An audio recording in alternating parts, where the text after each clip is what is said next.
The news now on BBC One with Darren Jordan and Rob Bonnet. More misery for rail users with warnings of further cuts in services. Passengers will pay higher fares. The rail companies are told to bring down costs. Syria's president is welcomed to Britain. On the agenda, the crisis in Iraq. Disturbing pictures from Bulgaria, how the mentally ill have been forgotten. And outgunned by Spurs, Arsenal waste a chance to go 3 points clear at the top.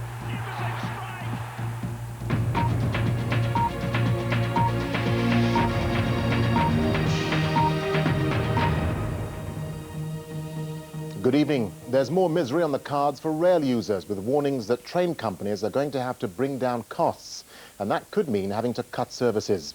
The government's already admitted it won't hit targets for reducing road congestion. Now it looks likely it won't meet targets for increasing rail use either. Here's our transport correspondent, Simon Montague. Tonight, there's a yawning gap between what the government has promised passengers and what train companies say they may now be able to deliver. It's a fresh cash crisis driven by rising railway costs. And it's left the industry facing a gloomy outlook. The Strategic Rail Authority wants train companies to cut costs by up to 20%. The companies say they'll have to cut trains, staff and investment. And more bad news, next year they say fares will rise by up to 10%. The travelling public needs cheaper fares, not higher ones. They need better service, not worse ones. They need more on-time and clean trains, and they're not going to keep on paying vast public subsidies without results. And the government wants results quickly. It's told Virgin to slash £300 million off the cost of running its franchises. Ministers are worried that rail's becoming a wasteful black hole for public money. And unless costs are reduced now, companies might get less subsidy in future. In recent days, ministers have announced they can't keep their promises on road congestion. They're having to abandon most of their plans to improve the railway infrastructure. And now we're told they may even cut back on rail subsidies so there will be even fewer trains in future than in the past. Labour's transport policies are an utter, complete and total shambles. The train companies protest that they can't cut costs easily because so many are fixed, like the cost of using the tracks and leasing their trains. They say they can only cut staff or timetables, leaving passengers facing fewer, more overcrowded services. A few months ago, there was a rising sense of hope in the railway industry, but now the mood has turned to gloom.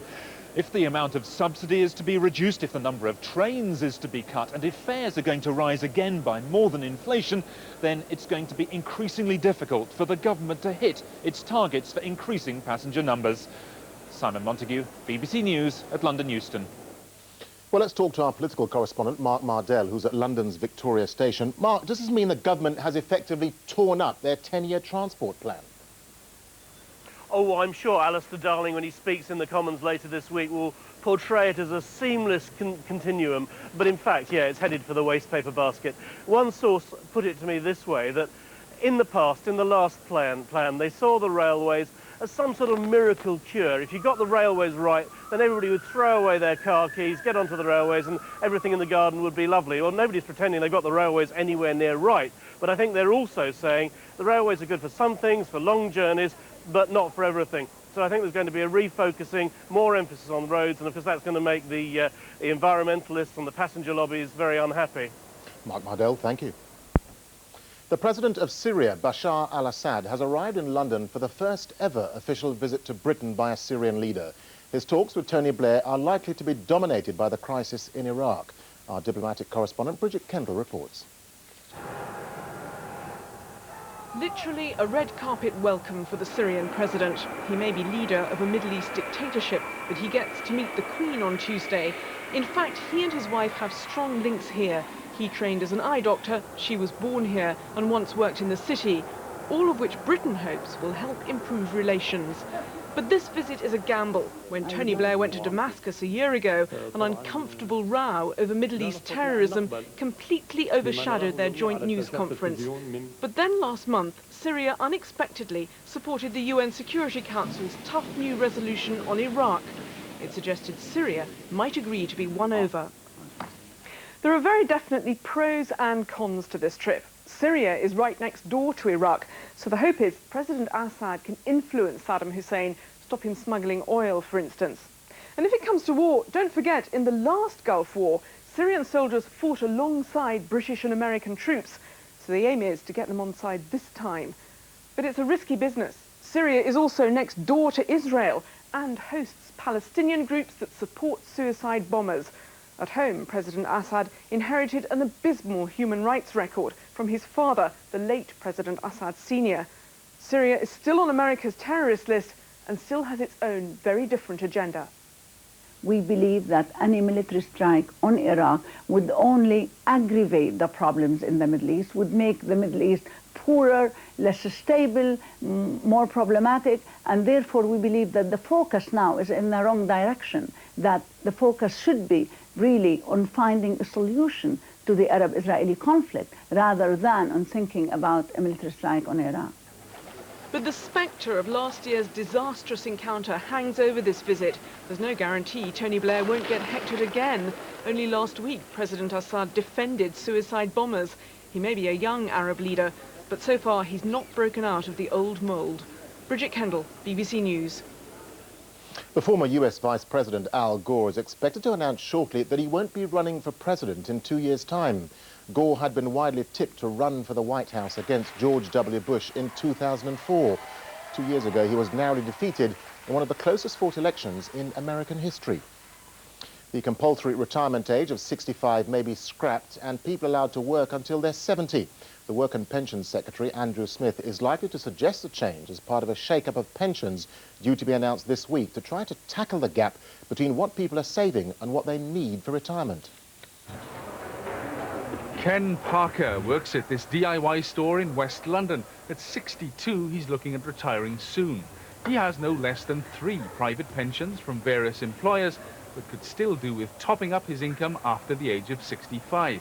He likes the idea of working part-time after retirement age. Mainly financially, it would be a lot better off because it means that I could, if I have a choice, go on holiday or buy decent or reasonable presents at Christmas times and birthdays.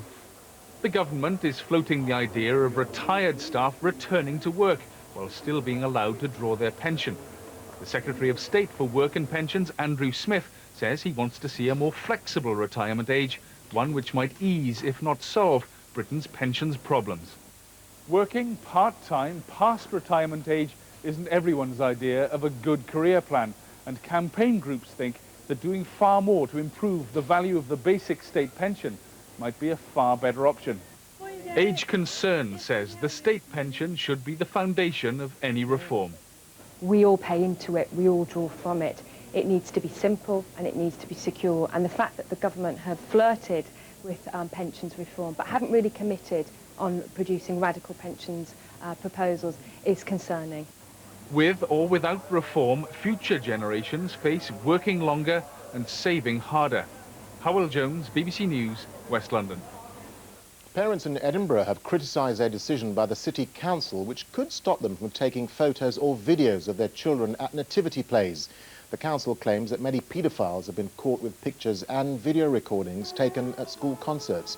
Parents will only be able to record the events if every other parent agrees.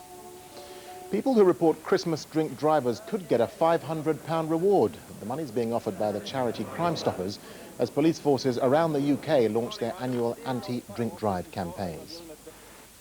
Now, disturbing pictures this evening of the conditions suffered by hundreds of mentally ill patients at institutions in Bulgaria. Many of the homes are in remote areas of the country away from most of the population. But as Karen Allen reports, with Bulgaria wanting to join the European Union, ignoring the hidden shame of its mentally ill may no longer be an option. Perched high up in the mountains, out of sight and out of mind, we head towards Pastra. Not a prison, not an army camp, but home to some 100 men. A warehouse for the most vulnerable modern medicine has chosen to ignore.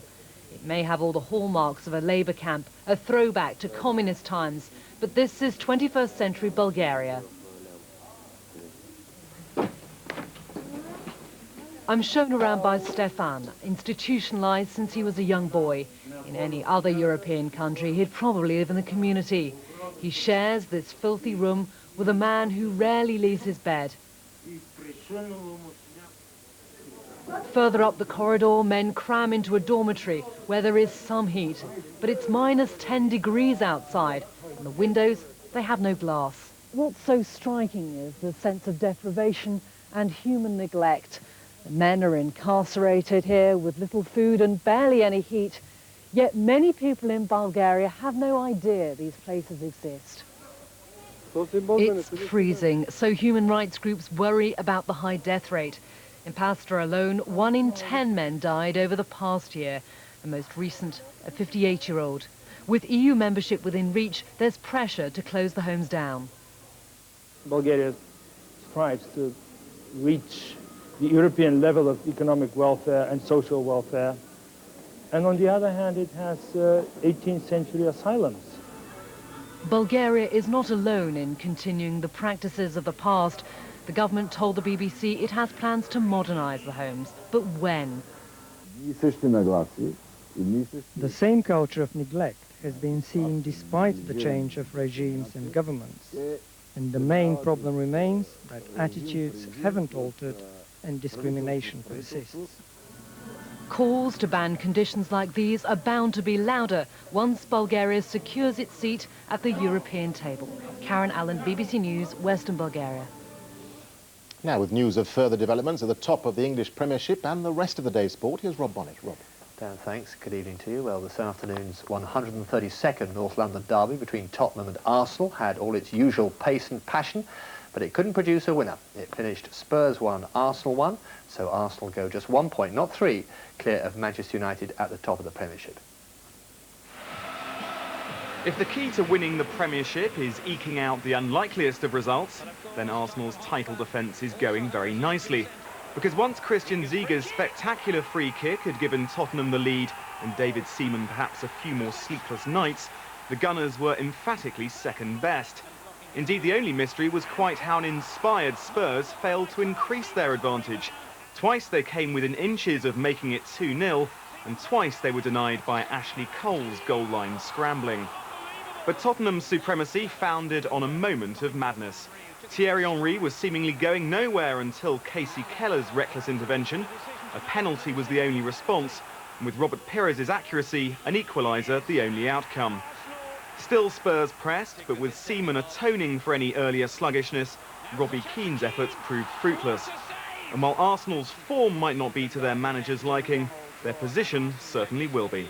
Andy Swiss, BBC News. Well, later, Liverpool lost 2-1 at Sunderland, their 4th successive league defeat. Gavin McCann got Sunderland's first, 9 minutes before half-time. And it wasn't until midway through the second half that Liverpool managed an equaliser from Milan Barros.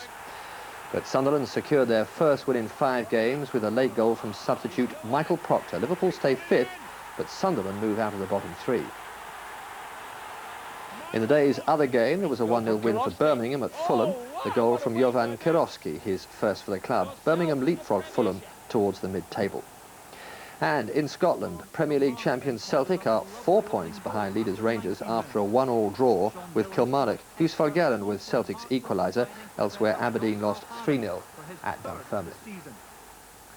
And all Celtic's pressure. Well, another one-day defeat for England's cricketers, beaten again by Australia, who made a massive 318 for 6 in Melbourne, and then bowled out England for 229 to win by 89 runs. The only Australian disappointment, a serious injury to Shane Warne. It was the 13th game of the tour, and England were hoping for a change of luck. But the new-look bowling attack soon found themselves on the wrong end of an Aussie onslaught. Ricky Ponting and Adam Gilchrist both made centuries as they piled on 225 runs for the second wicket, as they made a total of 318. In reply, England made a mess of it. Marcus Trescothick went early, and then Ronnie Irani inexplicably ran himself out. Nick Knight once again proved to be England's best, as he reached 70, but they were always behind the run rate. Australia's day, though, was marred by the injury to Shane Warne. He dislocated his shoulder and will miss the next 2 tests and possibly the World Cup. England in the end lost by 89 runs. Nasser Hussain will be pleased that the next match is against Sri Lanka. Chris Hollins, BBC News. Now, in Rugby Union's Heineken Cup, there were wins for Bristol, for London Irish and for Northampton, while Edinburgh lost to Toulouse. Northampton's 31-0 win over Cardiff has put them back on top of Pool 6. The Saints are now all but assured of a place in the next stage, but it's all over for Cardiff, who've lost all 4 of their games so far. And the final of the UK Snooker Championship in York was finely balanced at the evening interval a short while ago. Mark Williams was leading Ken Doherty by 7 frames to 6. There's rarely been more than a frame between them. And just to let you know, coverage of the snooker continues now, live on BBC Two. That's it. Darren. All right, Rob, thank you very much for that. Now let's get the latest on the weather, shall we? Sarah Wilmshurst is here. Sarah. Darren, thanks. Good evening. And it's been a pretty wet day for many of us today, particularly across England and Wales. You can see all the rain here on the radar sequence. Over an inch of wet weather fell in some southeastern areas. And for many, tonight will stay cloudy, further outbreaks of rain, some sleet or snow over the highest ground across more northern areas. But already we're seeing something a little bit clearer moving in across the southwest. There could be a touch of frost in some areas here, maybe some ice on untreated surfaces. Also a touch of frost in some western parts of Northern Ireland, western Scotland. Temperatures here dropping as low as freezing or a little bit below. But for most it'll be a frost-free night, temperatures dropping to around 3 or 4 degrees. So it looks like for many of us tomorrow will start grey and gloomy again. Outbreaks of rain, still some sleet and snow over the highest ground in the north. Slowly something a little bit brighter will start to nudge into some western and southern areas as the day goes on, but for most it will stay quite cloudy with further outbreaks of rain. Now temperatures will be a little bit lower than today at around 6 or 7 degrees at best, but at least it's not going to be quite so windy. So we've had low pressure today, that's brought all the wind, the cloud and the rain. That's going to move away during tomorrow. By the middle of the week, high pressure takes over, and that means things will turn much drier and brighter. So for Tuesday, still some cloud left in the morning in eastern areas, outbreaks of rain, some cloud and patchy rain towards the north too, but this will all tend to clear away. By Wednesday, most places will be dry and sunny. It will feel cold though, particularly in the south, in a strong easterly wind and a top temperature of 5 or 6 degrees. Darren. Sarah, thank you very much. Well, before we go, a reminder of tonight's main story. Rail companies may have to cut services and increase fares after being told to bring down costs. There are bulletins throughout the night on BBC News 24, but from us, good night.